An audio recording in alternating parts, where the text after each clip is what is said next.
아멘. 사랑하는 성도 여러분, 오늘 잘 오셨습니다. 계속해서 엄청난 추위가 계속되고 있지만 이 추위 가운데서도 주께서 우리 마음에 함께 계심으로 우리의 마음이 따뜻하고 성령께서 우리와 함께 동행함으로 따스한 성령의 손길이 느껴져서 이 추운 겨울에도 따뜻하게 보낼 수 있기를 주님의 이름으로 축복합니다. 참 마음 아픕니다.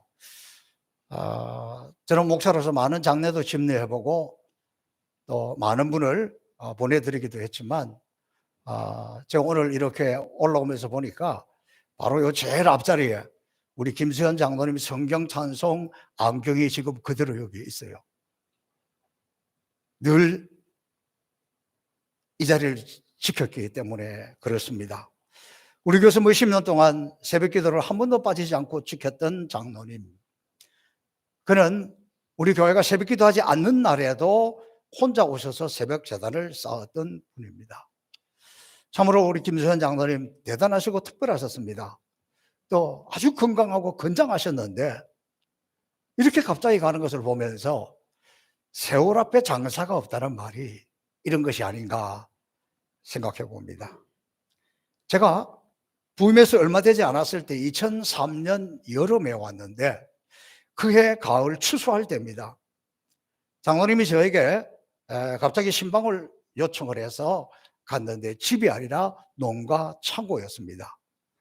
가서 보니까 도둑이 그 농가 창고를 셋톱으로 이렇게 열쇠를 따르고 그곳에 들어와서 추수해 놓은 벼를 이렇게 훔쳐갔습니다. 얼마나 속상하겠습니까? 그런데 장로님 얼굴이 해와같이 빛나면서 기쁨이 가득하여서 간증을 합니다.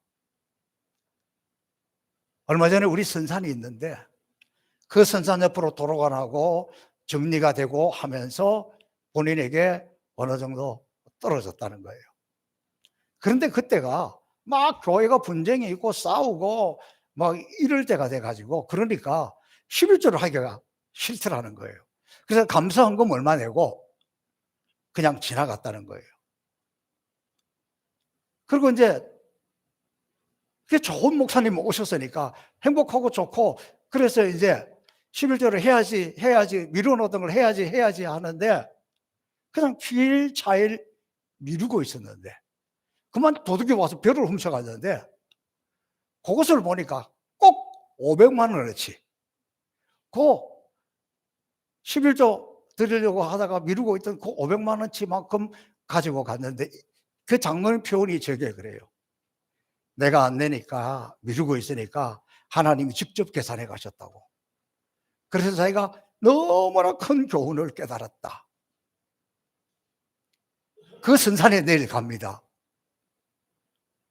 그 선산에서 소나무를 베어와 가지고 여기 우리 십자가 이게 그 선산에서 온 나무예요.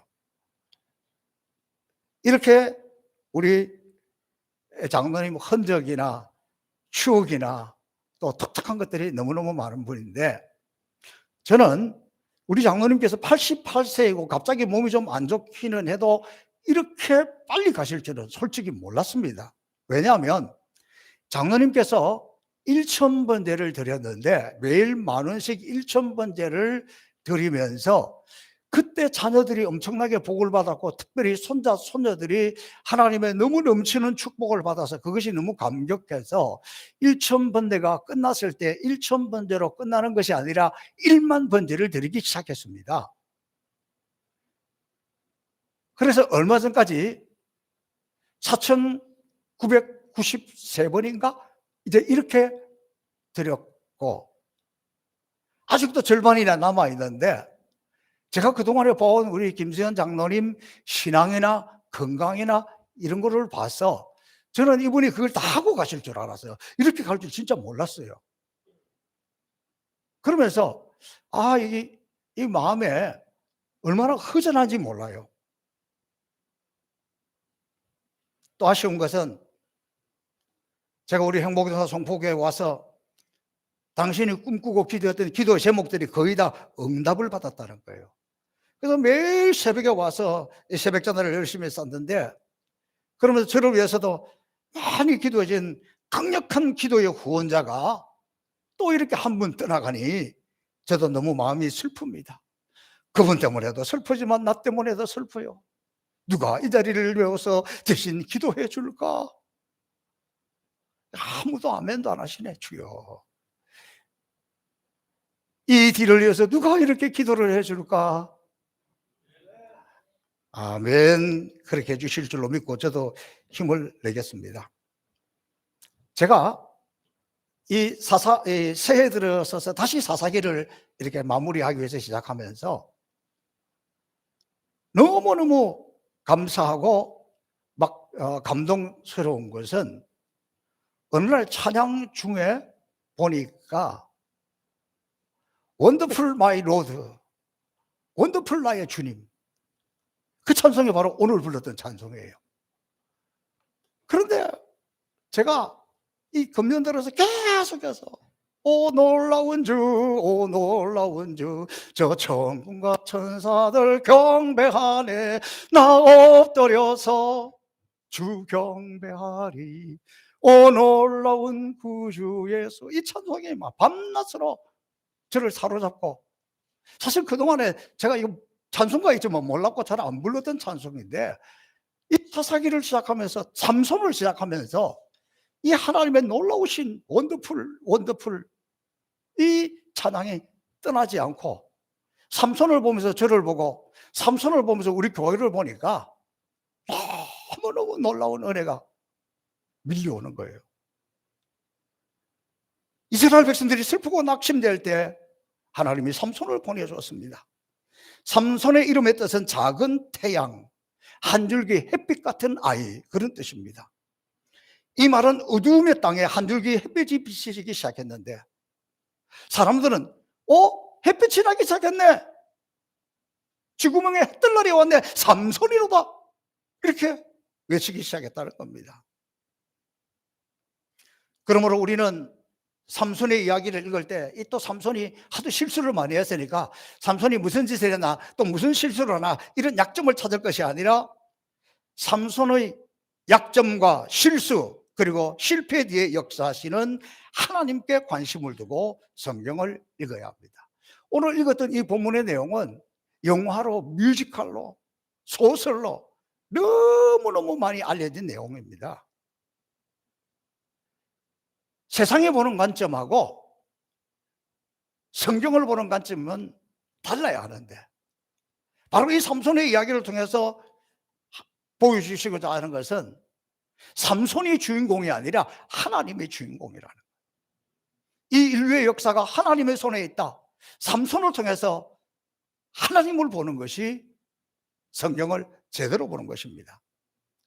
여러분, 이 13장 마지막에 보면 삼손이 태어나 자라게 되어 있고, 이 마지막 25절에 보니까 마하네덴에서 여호와의 영이 삼손을 움직이기 시작하더라. 여호와의 영이 삼손을 움직이기 시작했습니다. 근데 여기서 성령의 역사할 때 바로 오늘 14장으로 넘어와서 삼손이 제일 먼저 나오는 게 뭐냐면 이방 여인과 결혼식을 합니다. 이 참 어처구니 없는 일이잖아요. 왜냐하면 다른 사사들의 이야기를 들어보면 다른 사사들에게 성령이 임했을 때 그들은 군사를 모집해 가지고 전쟁을 하러 나갑니다. 그 백성들을 구합니다. 그런데 삼손은 백성들을 모을 생각, 군사를 모을 생각도 하지 않고 이방 여인을 아내로 데려오는, 이게 도대체 무슨 뜻일까요? 성령이 움직이기 시작하자마자 원수의 족속 블레셋 여인과 결혼을 하다니. 그래서 우리는 여기서 하나님의 뜻을 잘 찾아야 합니다. 당시 이스라엘은 영적으로 이미 죽어 있었습니다. 삼손이 나팔을 불러서 군사를 모아도 올 사람이 없었다는 겁니다. 이스라엘 자체는 블레셋과 싸울 생각도 없고 싸울 의욕도 없고 싸울 마음도 없었습니다. 그러니 뭐 나팔을 불어서 군사를 모으고 이거나 하나만 하고 할 수도 없는 상황이라는 것입니다. 그렇기 때문에 삼손이 오직 나 홀로 블레셋과 싸워야 되는, 오직 나 홀로 저 거대한 블레셋과 싸워야 하는데 그 전쟁 전략이 바로 결혼식이었습니다. 당시 블레셋 사람들은 이스라엘 백성들이 자기 족속하고 결혼하는 것을 좋아했습니다. 왜냐하면 그들이 자기들의 이 식민지 나라에 이 결혼을 통해서 속국 정책, 동화 정책을 펼쳤기 때문입니다. 그래서 삼손의 이 결혼식은 이런 블레셋 정책에 대한 반발로서 위장 결혼식이었습니다. 삼손이 이 위장 결혼을 통해서 블레셋을 공격할 기회를 찾고 있었습니다. 자, 14장 시작. 삼손이 딥나로 내려갑니다. 이곳은 삼손이 속한 단 지파가 분배받은 땅인데 블레셋이 쳐들어오면서 단 지파가 쫓겨나 버리고 그들은 저 산기슭에 움막을 치고 살았습니다. 그래서 삼손이 이곳을 제일 먼저 치기로 작정을 합니다. 거기서 블레셋 한 여인을 보고 와서 그 블레셋 여자와 결혼하겠다고 부모님께 말합니다.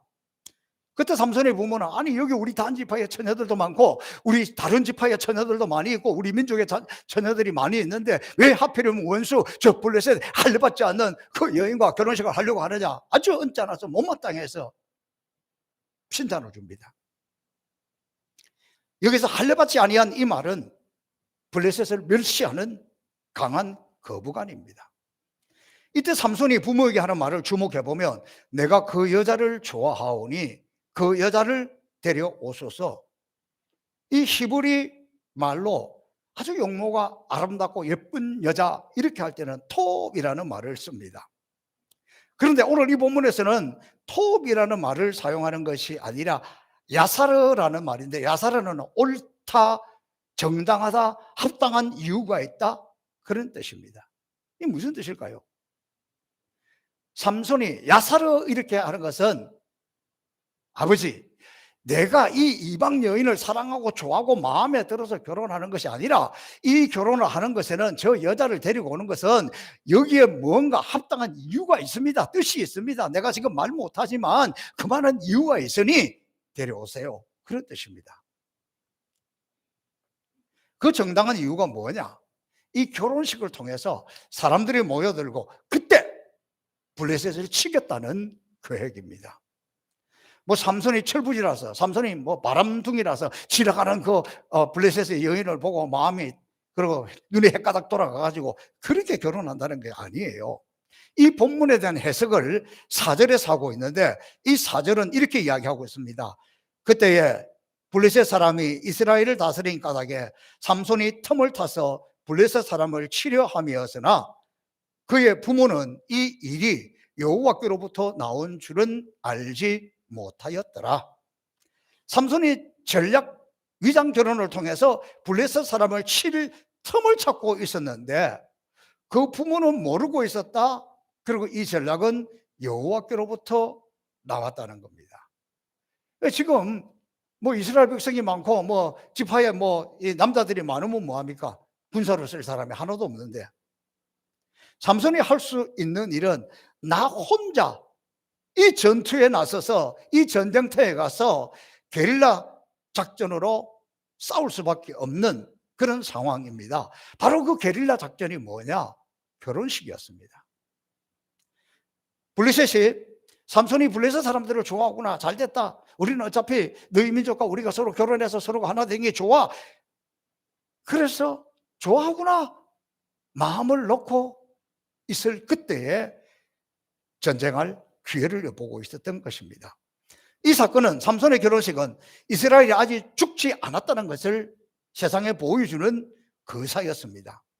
이스라엘 백성들은 블레셋 식민지로 이렇게 망하고 이렇게 노예로 처절하게 살다가 비참하게 죽는 것이 아님을 보여주고 있는 겁니다.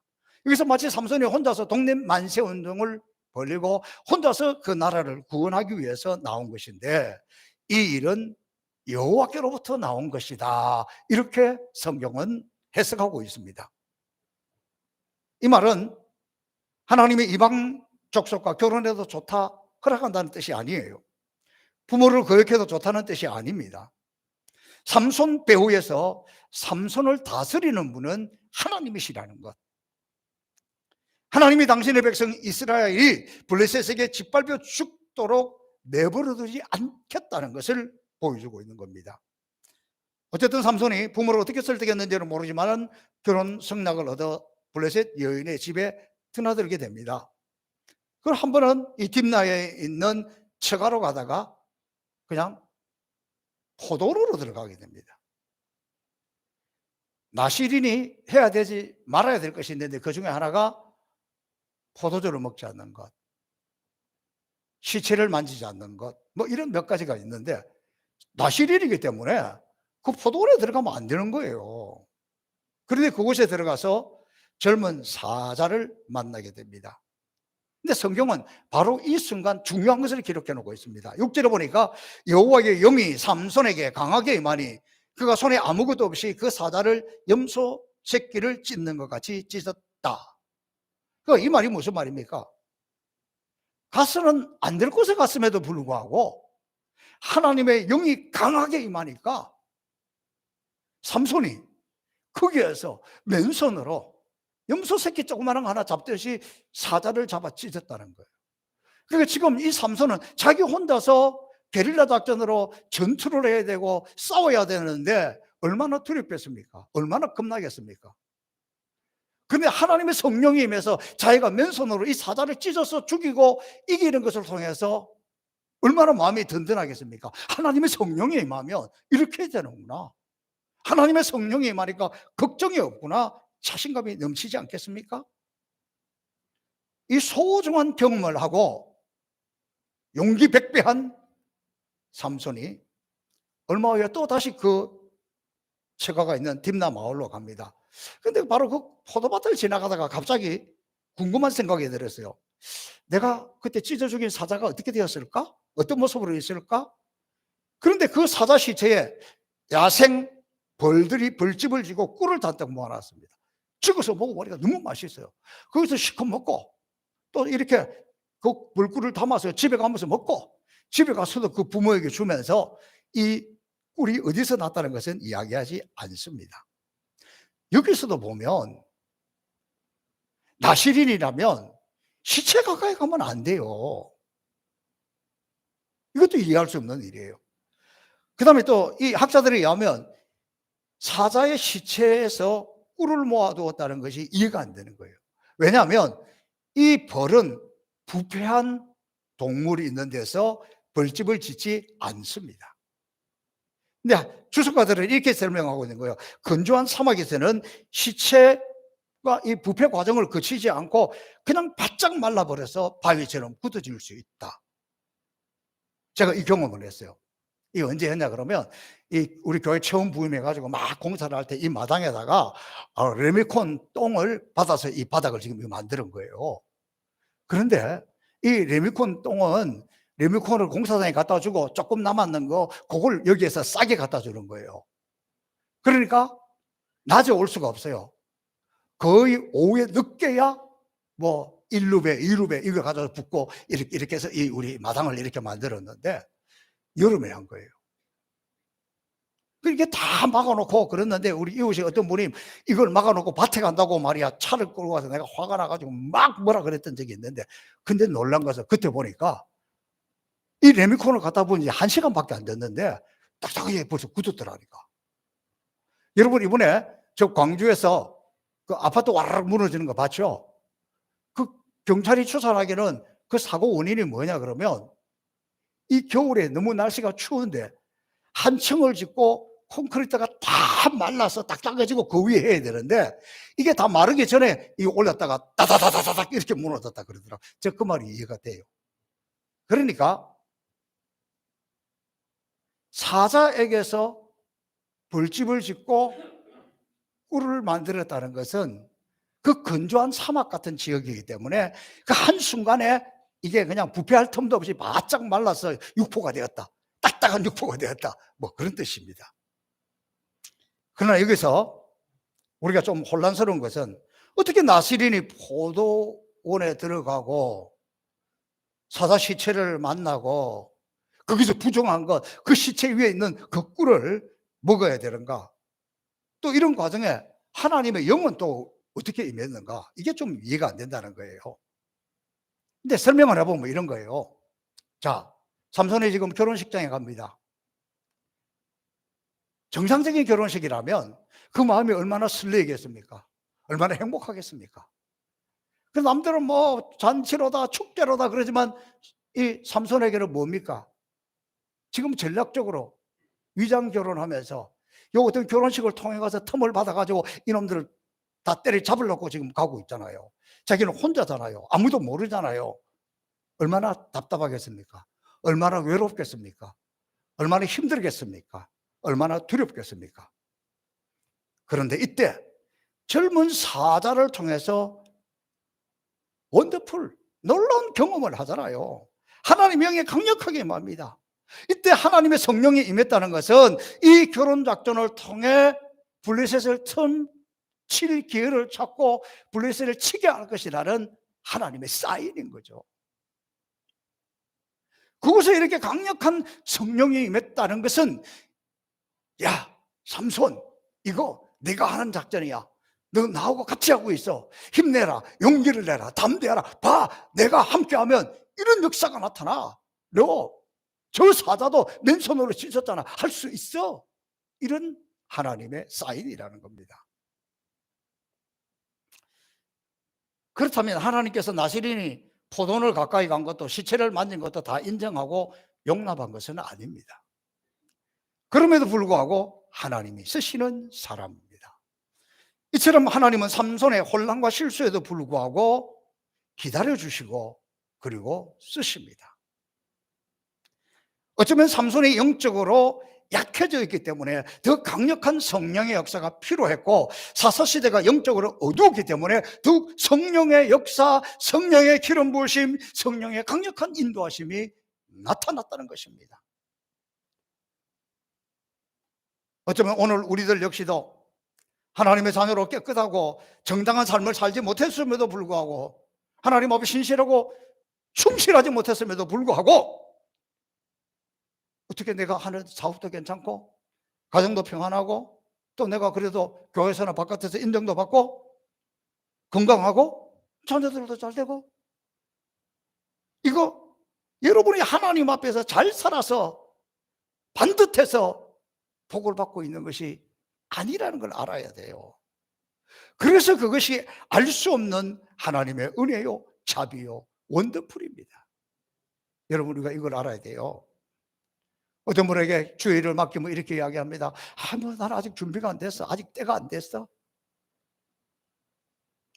하나님은 우리가 완전하고 완벽하고 괜찮아서 쓸 때 쓰시는 분이 아니에요.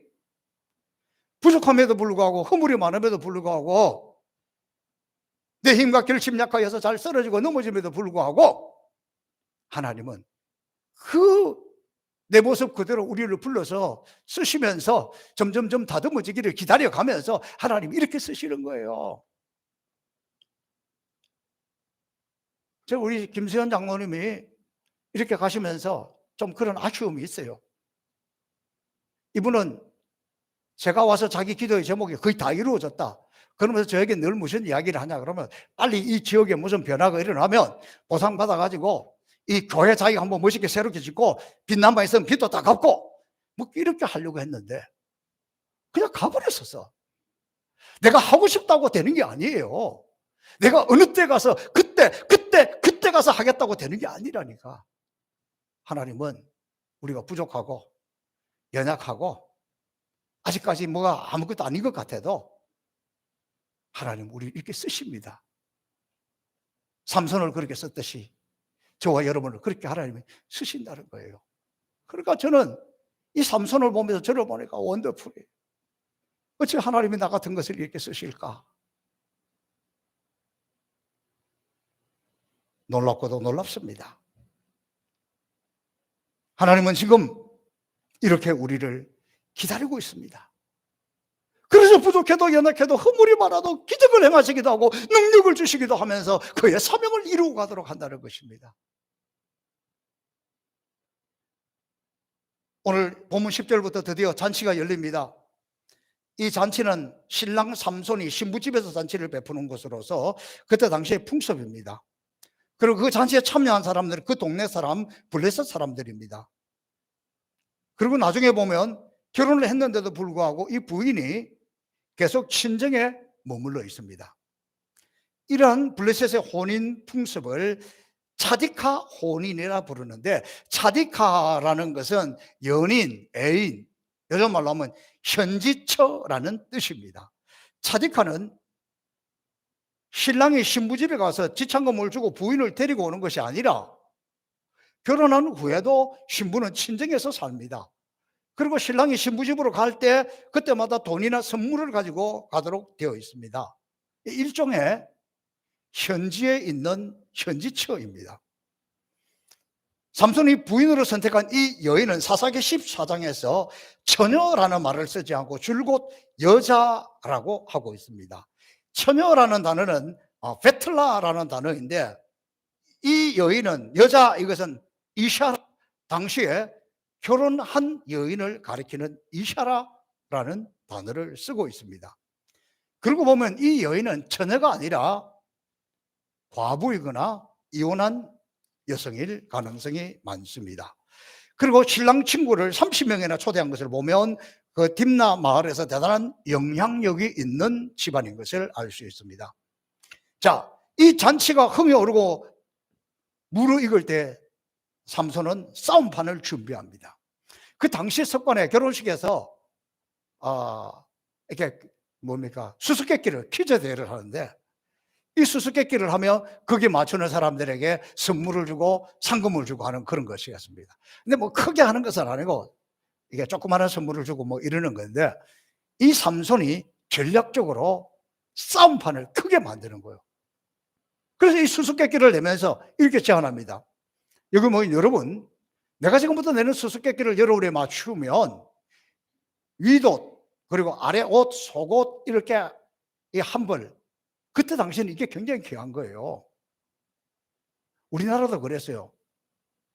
제 부친께서 결혼식 할 때 양복을 못 사입고 양복을 빌려 입고 했다 그러더라고요.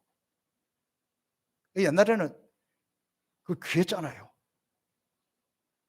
그런데 이때 당시에 요즘 말로 하면 정장, 외투까지 다 해가서 이 한 벌을 거는 거, 그 자체가 어마어마하게 큰 건데 30명 모이는데 30벌을 거린다.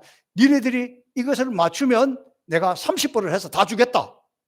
대신 못 맞추면 너희들이 한 벌씩 다 해와라.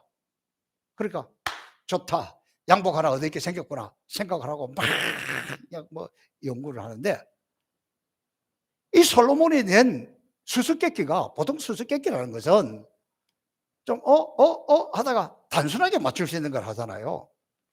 근데 이 삼손은 자기 외에는 아무도 풀 수 없는 문제를 내주는 거야. 몸에서 몸이 나오고 단 것에서 뭐 건강한 데서, 강한 데서 단 것이 나온다. 자기 지금 그 사자 꿀 먹은 그거를 이야기하는데 그걸 알아들을 사람이 아무도 없잖아요. 그러니까 이때 당시에 결혼식이 한 주간 동안 했는데 한 3일쯤 지나니까 이 블레셋의 남자들이 긴장되기 시작하는 거예요. 큰일 났네, 도무지 모르겠네. 그리고는 풀지 못하니까 어디로 쫓아가냐 그러면 이 신부 집에 쫓아가는 거예요. 신부에게 가서 이렇게 이야기하는 거예요.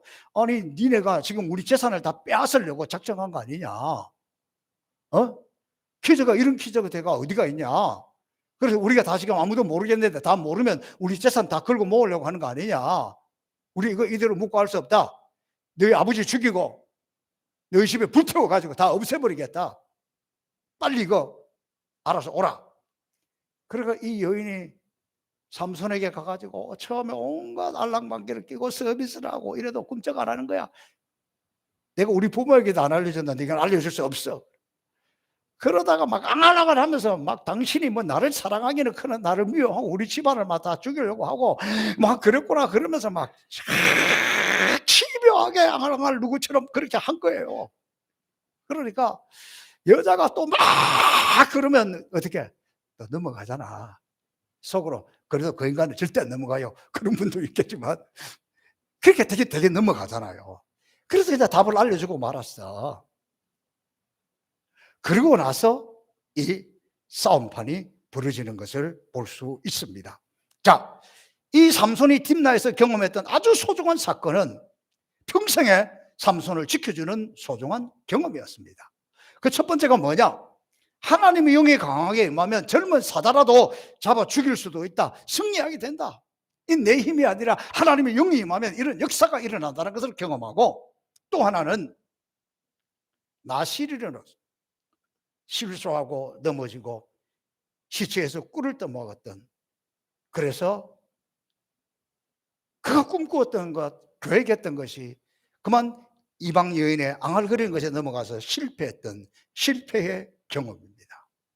하나님이 함께 하시면 젊은 사자도 이길 수 있다. 그러나 껴있지 않으면 꿀이 미끄러지듯이 실패하고 미끄러질 수 있다는 것, 이 두 가지를 경험합니다. 우리 모두에게도 딥나 포도원 같은 경험이 있습니다. 하나님이 나와 함께서 이루었던 승리, 축복, 능력, 기적, 이런 체험이 있잖아요. 또 반면 작은 유혹을 이기지 못해서 실패하고 넘어졌던 경험도 있습니다. 사자를 이긴 것 같은 우리가 그만 꿀에 미끄러졌던 것처럼 그런 경험, 그토록 아름답게 헌신하고 충성했던 사람이 누군가의 말 한마디에 상처받아서 넘어지고, 엄청난 하나님의 기적을 처음 하고도 또 다른 아무것도 아닌 것에 시험 들어가지고 처져 있는 것. 여러분, 우리 인생은 때로 병들거나 실패하거나 실수하거나 넘어질 때가 있습니다. 중요한 것은 병들거나 실수하거나 실패했다고 해서, 내가 실패했다고 해서, 내가 무너졌다고 해서 하나님이 실패한 것은 아니라는 거예요. 하나님께는 실패가 없다. 하나님은 삼손을 통해서, 또 우리의 지난날의 경험을 통해서 알 수 있듯이, 하나님은 나의 실수도, 나의 연약함도, 나의 좀스러운 것도, 속 좁은 것도 다 합력해서 승리하게 하는, 합력하여 선을 이루게 하시는 하나님이라는 것입니다. 정말 하나님은 원더풀입니다. 잘난 사람, 온전한 사람, 완벽하고 깨끗한 사람만 쓰신다면 우리는 어떻게 합니까? 때로 넘어지고 실패해도 부끄럽게 짝이 없는, 감히 사용하기 어려운 존재임에도 불구하고, 그럼에도 불구하고 하나님은 기다리면서, 그냥 기다리는 것이 아니라 그 되는 대로, 부족한 대로, 실패했는데도, 쓸모가 없는데도 하나님이 이렇게 고쳐가면서 쓰시고 그렇게 고쳐나가시는, 기다리시는 하나님, 이렇게 해서 합력해서 선을 이루시는 하나님, 얼마나 놀랍고 멋집니까? 저는 이 삼손에 대해서 계속 설교를 준비하면서 저를 바라보면서 너무 감사하고, 우리 교회를 보면서, 우리의 모습을 보면서, 우리가 이렇게 약점이 많음에도, 우리가 이렇게 부족함에도, 우리가 이렇게 허물이 많음에도 만들어서 쓰려고 기다리지 않고, 부족한 대로, 연약한 대로, 쓰러지게 잘하는 대로, 아직까지도 참 부끄러운데도 불구하고 우리를 불러서 사명을 감당하게 하고 또 기다리고 또 기다리신 하나님, 그 하나님을 생각하면 그 하나님이야말로 원더풀. 오 놀라운 주, 오 놀라운 주, 저 천군과 천사들 경배하네. 나 엎드려서 주 경배하리. 오 놀라운 나의 구주. 그분 원더풀입니다. 나를 볼수록, 우리의 모습을 볼수록 어쩌면 이렇게 약하고, 어쩌면 이렇게 속도 좁고, 어쩌면 이렇게 부끄러운데도 하나님이 우리를 쓰시는 것을, 삼손을 쓰시는 것을 통해서 또 이 안에 연약한 나를 보지 말고 내 속에 역사하시는 하나님을 보시고, 나는 부족하나 하나님의 영이 우리 가운데 임하면, 하나님의 성령이 우리 가운데 임하면 내가 부족한 애대로, 연약한 애대로 쓰임받을 수 있다는 것을 믿고 힘을 내고 용기를 내어 다시 아버지 앞으로 힘있게 나가시를 주님의 이름으로 축복합니다. 살아계신 아버지 하나님, 조금 잘 되었다고 교만하지 말고, 연약하다고 나를 보지 말고, 그럼에도 사용하시는 하나님은 의지하고 붙들어서 승리하는 하나님의 백성들 되게 하여 주옵소서. 감사하며 예수님 이름으로 기도하옵나이다. 아멘.